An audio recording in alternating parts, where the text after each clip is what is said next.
Welcome to you all out there, and welcome. Oh, you stupid man. Try that again. Good morning and welcome to you all out there. Now, today I am down at Chichester Marina. So, marina that way, and then behind me going up that way, I think it's Bosom, but don't quote me on that.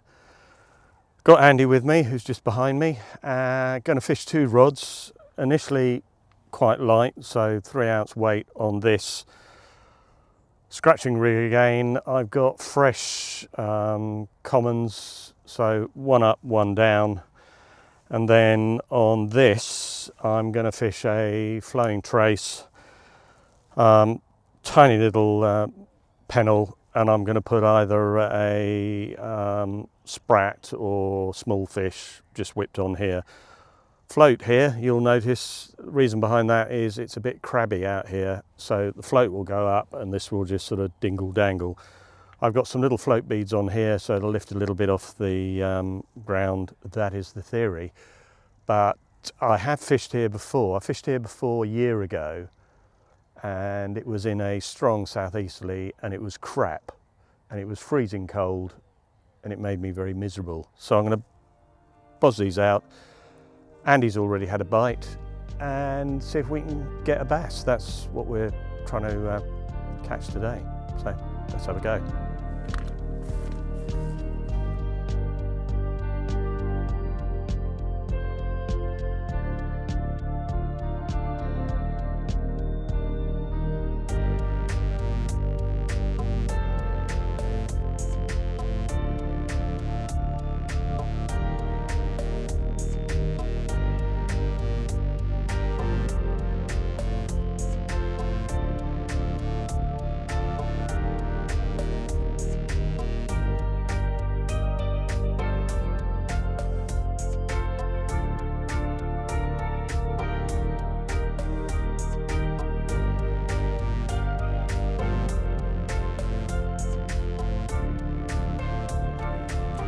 Bash this out. It doesn't need to be out too far. It's quite a deep channel out there.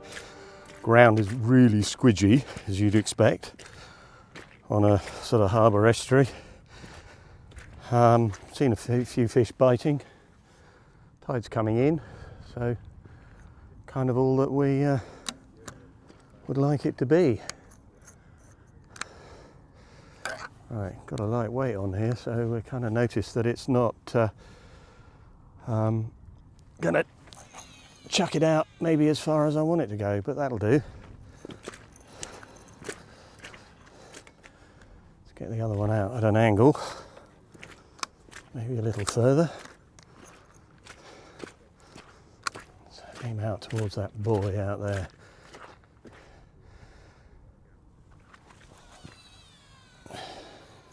That'll do.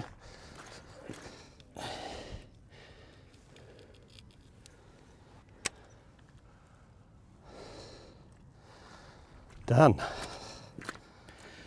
So you can see Andy over with, there's a chap down here who's spinning, and in true fisherman style, we do like to natter, do we not? About all the things that we might catch, the things that we've missed, and the things that other people have caught. Okay, let's go and have a chat with the natterers. Morning.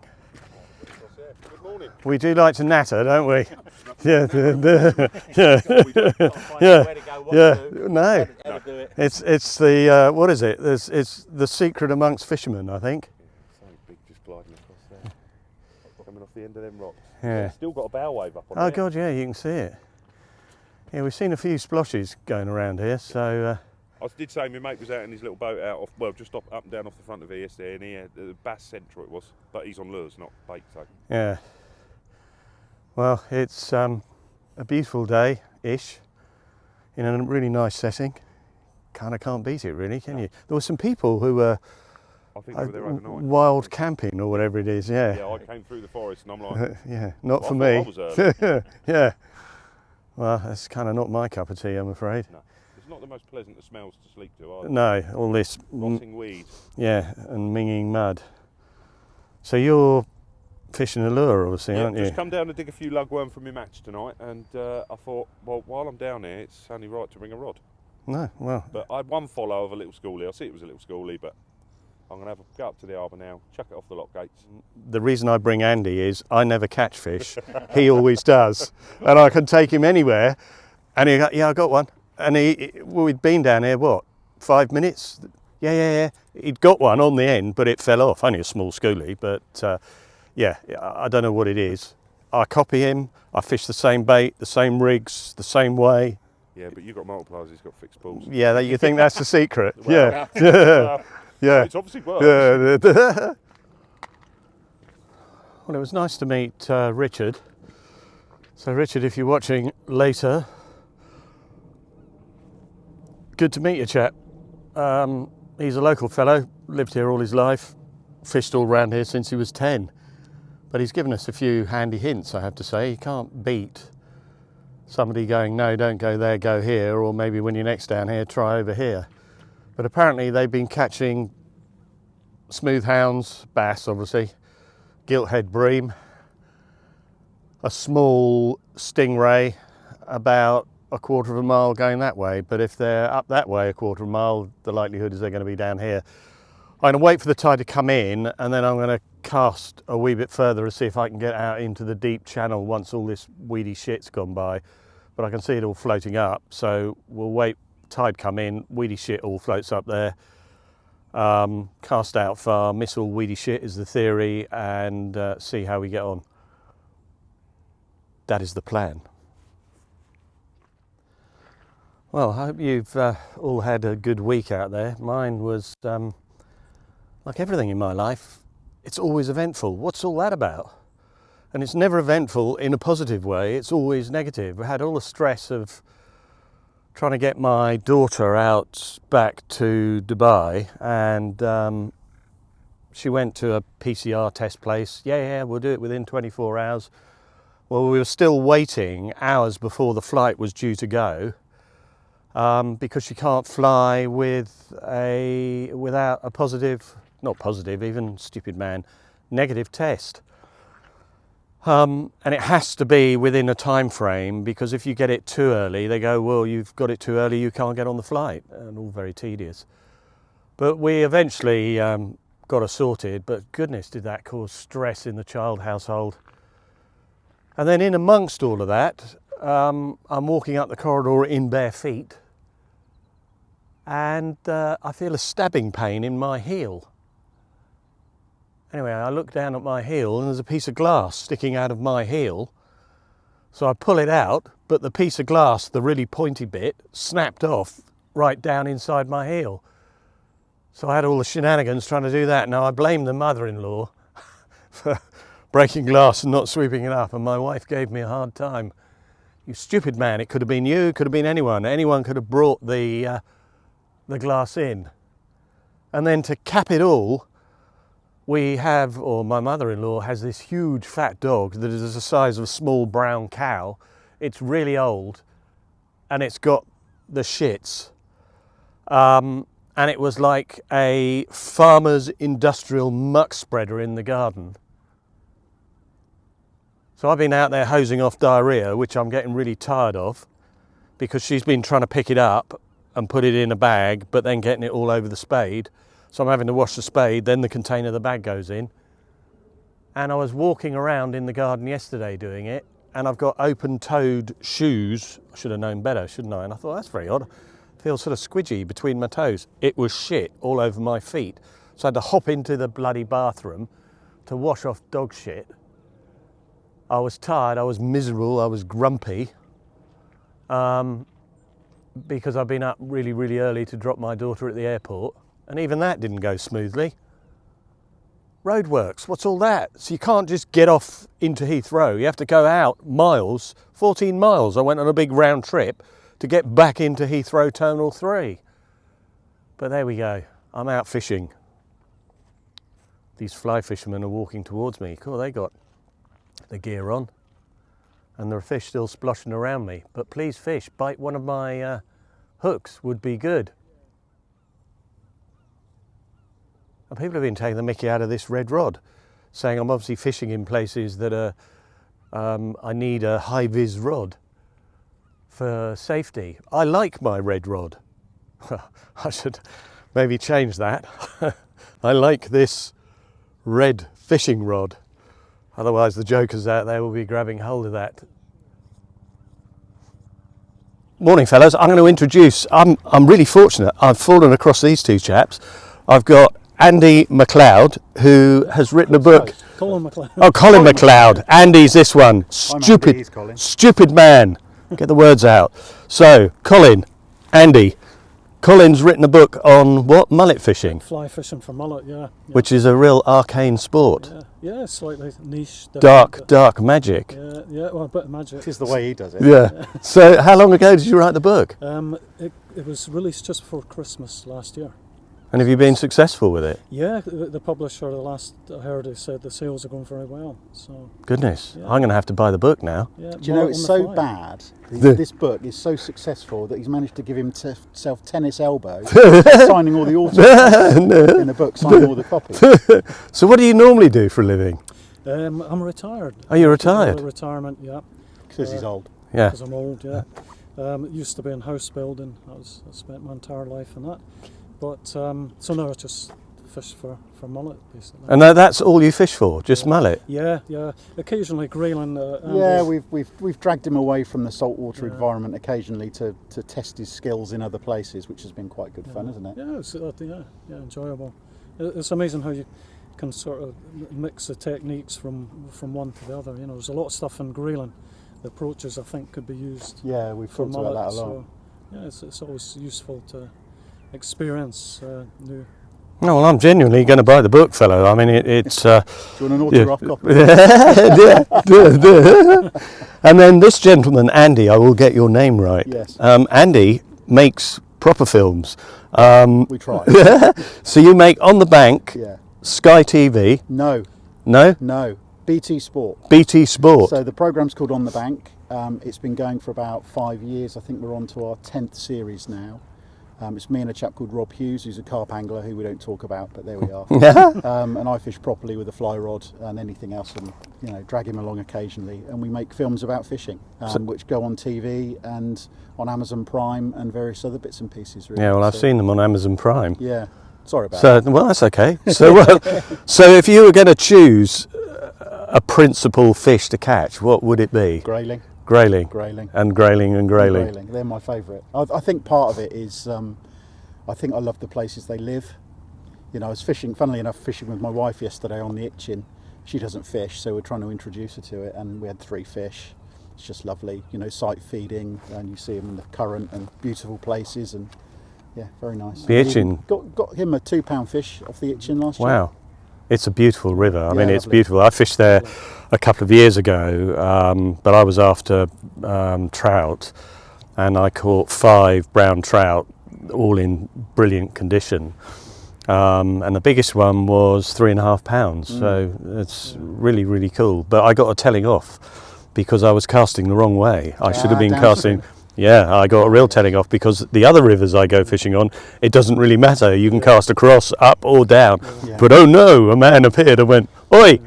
Never forget that fly fishing was invented to make catching fish more difficult. Yeah, well, it certainly is, because if you fish the other way, I don't know what it is, it kind of got the predatory instinct to the fish far quicker than it did going the other way over their heads. And I don't know what all that's about, but you can keep a tighter line. Yeah, I was around in the current. That's what the northerners do. Yeah, he was going to write me in the book if I continue doing it. You will be in the book. No, don't put me in the book, please. No. So that's what I like about mullet fly fishing. There's no rules. Well, you wrote the book, in fact. Yeah, I mean, you wrote the rule book. There's no rules in the book. Yeah, but so you chaps are down fishing prior to a competition that's going on. Yeah, it's the Orvis Saltwater Festival, which is taking part in Chichester Harbour, Highland Island, beginning of September. So we hold a number of workshops for bass and mullet, so we're just looking for suitable locations today, and this certainly fits the bill. Yeah, well, I mean, if you're filming locations from just the way it looks, it's brilliant. It does hold fish if you can get through the weed. See one swimming past. Yeah, Yeah. bass swimming around. There's quite a few moving up. The weed, it has its moments. Some days it's bad. Today is bad. There are other days where it's not as bad, and today is not good. But you can see it all over the place. Yeah. And the giveaway is on the tide line. Yeah, it's pushed up. There are great clots of it. But fishing any of the beaches, particularly in the south, this time of the year, you're going to get weed all over the place. Yeah. Weed and bloody spider crabs. Yeah. But we could have gone somewhere maybe a little easier to fish. Yeah. But I thought, no, fishing's all about a challenge. Yeah, and if we can get even one fish, then job done. Yeah. And it gets away from the travails of the crazy world that we're all in at the moment. Absolutely. But nice to meet you, chaps. I'll let you crack on. Thank you very much. Very Goodness. best of luck. Well, vice versa. I can't believe I've met you two fellows. You've really, really made my morning. I cannot tell you. It's really cheered me up. Good. The angling fraternity. Big up the angling fraternity. Quite right too. Good on you. Well, good luck, chaps. You have a good day, fellows. Take care. Well, how cool's that? That shows the randomness of fishing, doesn't it? That you can be on an obscure beach in the middle of nowhere, and we're in the middle of nowhere. It's about a mile to trudge down here, and these two really nice chaps. So, yeah, that's really made my morning. Who said fishing was simple? And I'm doing fishing's got to have its challenges. Well, I'm starting to get tired of this challenge.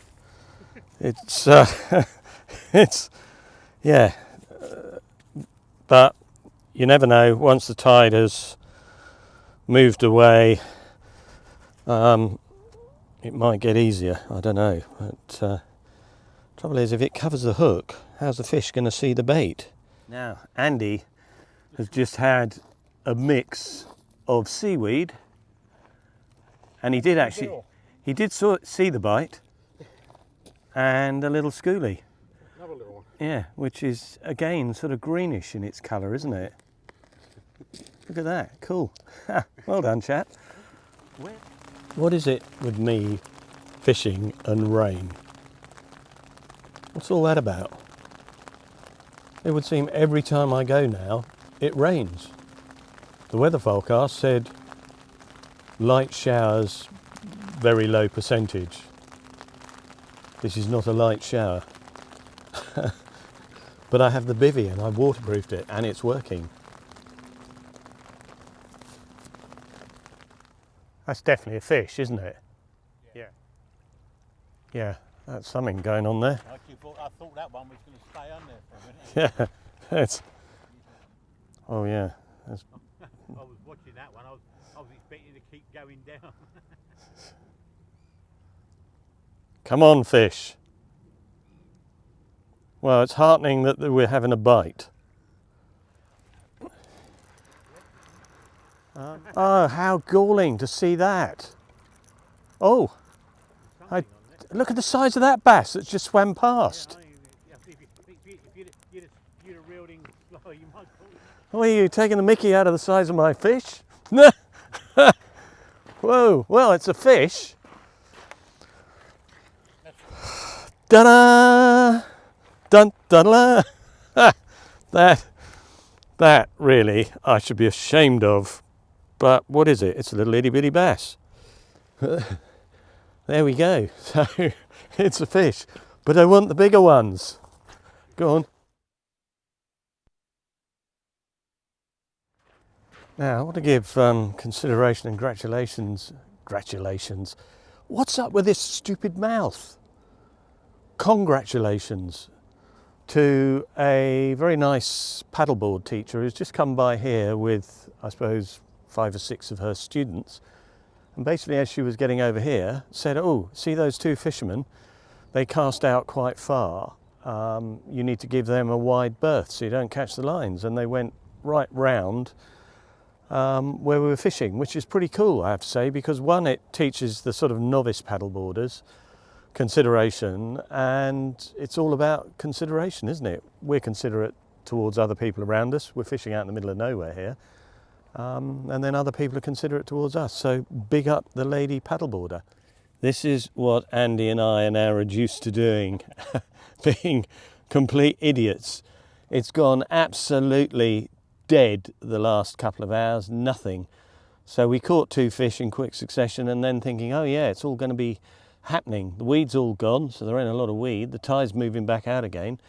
But Andy is playing, I don't know, what are you, a dragon?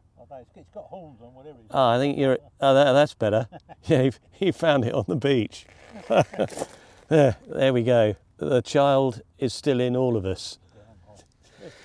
Now, Andy has just caught a fish and we're fishing at the edge of extremis down here. I think next time I go, I might use a float, but another little schoolie. And they are definitely a green tinge, aren't they? They've got like a greenish hue to them. Bit more silver on. Yeah, no, that's really cool.